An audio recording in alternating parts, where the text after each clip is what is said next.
answered in kind. 50. Between wound and return. There is a metaphysics to projection that most people never study because they are too busy enacting it. Projection is not merely a psychological defense. It is an ontological misplacement of light. It is the refusal to metabolize one's own interior weather, followed by the frantic relocation of that storm into another body. The ego, unwilling to endure its own unexamined content, exports it. What it cannot reconcile, it weaponizes.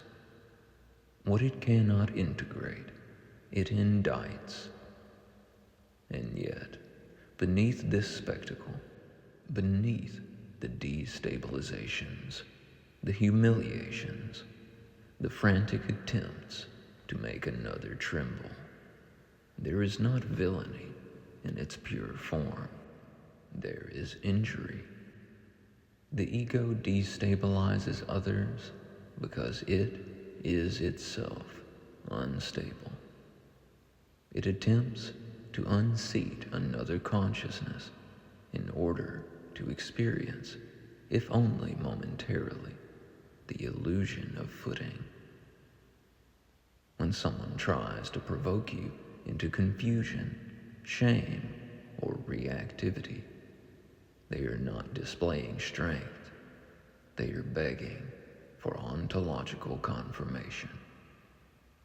If you wobble, they reason unconsciously, then I am not the only one who cannot stand. But here is the subtle metaphysical hinge. Projection is a confession disguised as accusation. The very content one hurls outward is the shape of one's unprocessed interior. The cruelty that appears spontaneous is almost always rehearsed, first endured, then internalized, then perfected. Someone, somewhere in the past, initiated them into a dim corridor of diminishment.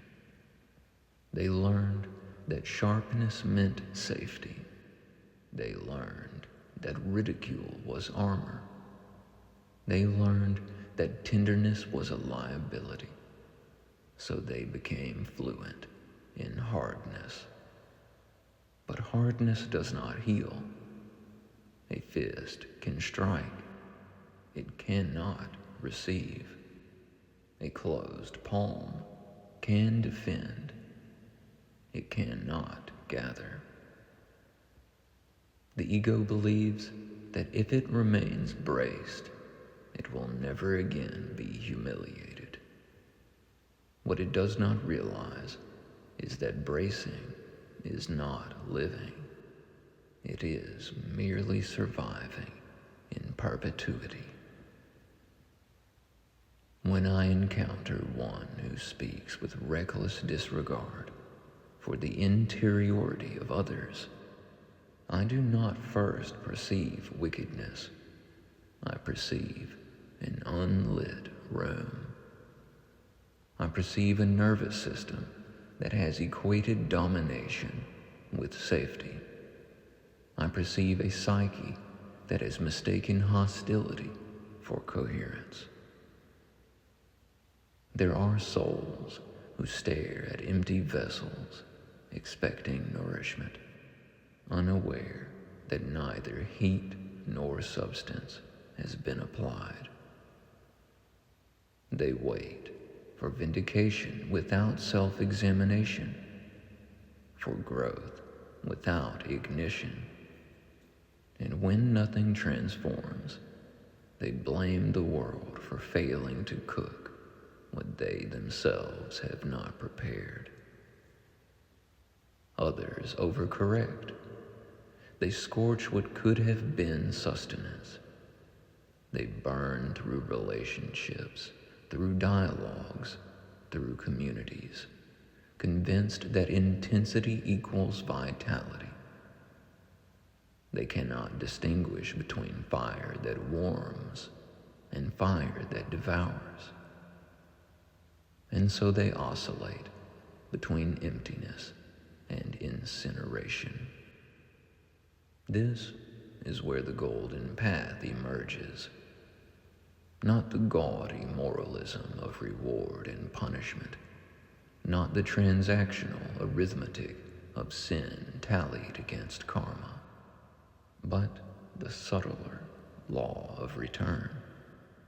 Every projection arcs, every intention circulates, every psychic emission seeks its origin with impeccable fidelity. To project hatred is to rehearse it internally first. To weaponize shame is to steep in it before deployment. The law is not punitive, it is reflective. Consciousness is recursive. What you cast outward must pass through you. Thus, when one destabilizes another, attempting to induce shame, confusion, or diminishment, they are engaging in a ritual of self-reinforcement. They are carving the same neural furrow deeper. They are baptizing themselves again in the very waters they claim to despise. There is tragedy here, because many of these individuals were once simply unguarded children who absorbed misdirection as doctrine. Someone modeled contempt as competence. Someone equated empathy with weakness. Someone rewarded aggression with attention. And so they internalized the script. Trauma, when unexamined, becomes theology. Enemies appear everywhere because the nervous system has been trained to scan for them. Phantoms populate the periphery of perception. Ambiguity feels like threat. Complexity feels like deception. A differing viewpoint feels like annihilation. So they attack first. Not because they are omnipotent, but because they once felt powerless. Misery seeks company not out of malice alone, but out of recognition. If you feel as I feel, it whispers, then I am not alone in this. Shame longs for witnesses. Guilt seeks accomplices. Fear desires corroboration. But the reenactment never resolves the original wound. It merely reenacts the powerlessness in reverse polarity. Where once they were diminished, now they attempt to diminish. Where once they were mocked, now they mock. It is not liberation, it is inversion. And inversion is not transcendence. The only way out of the corridor is interruption. The refusal to recirculate the pain. The refusal to let the arc complete itself through another body. The refusal to allow projection to find fertile soil. This does not mean passivity. It means lucidity. To respond without reenacting. To see without absorbing. To recognize that the venom offered to you was distilled in a wound that predates your arrival. Compassion here is not sentimental indulgence. It is metaphysical precision. It is the recognition that hatred unreturned loses oxygen. That projection unmet collapses under its own misalignment. That destabilization fails when its target remains internally seated. There exists a narrow, luminous median between moral superiority and moral collapse. A path that neither condemns nor condones, but understands. On this path, one can perceive that what appears as cruelty is often desperation misarticulated. One can hold boundaries without hatred. One can decline participation in another's theater without needing to destroy the stage. Words have power, yes.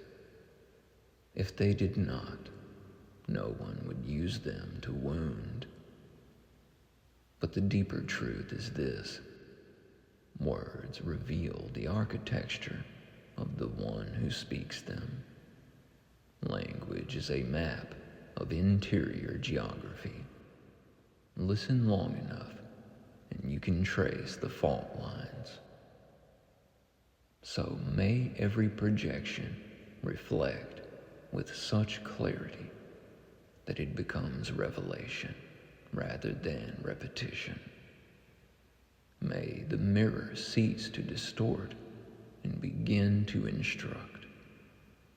May the one who attempts to destabilize another encounter at last the unexamined grief beneath their aggression, because no one is liberated by perpetual bracing.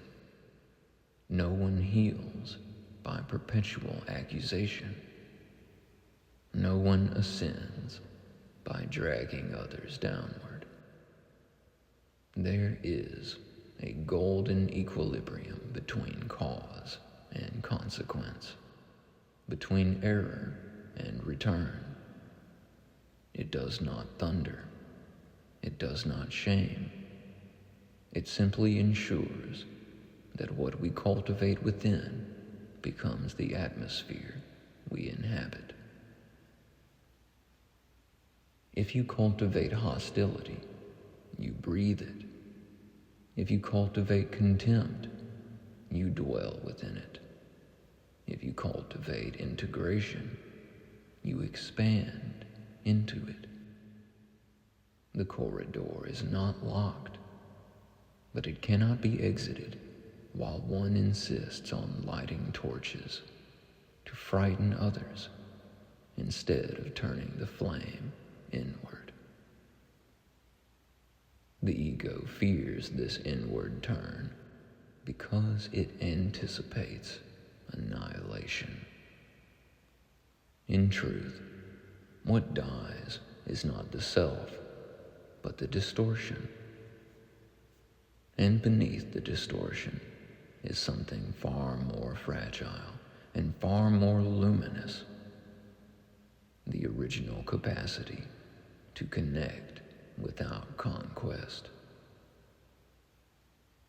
When I behold those who speak with venom, I choose not to drown in pity, nor to retaliate in kind. I choose to radiate a steadier frequency, not because I am superior, but because I refuse to perpetuate the cycle that forged them. This is not softness, it is sovereignty. To refuse projection is to reclaim authorship of one's interior.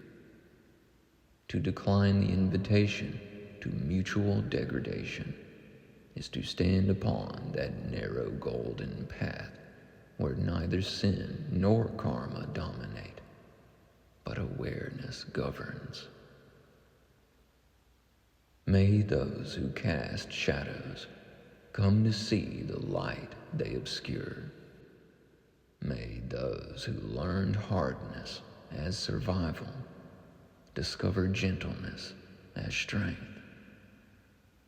May projection exhaust itself in the mirror and become confession. And may we, in answering in kind, answer not with repetition of the wound, but with the clarity that ends it.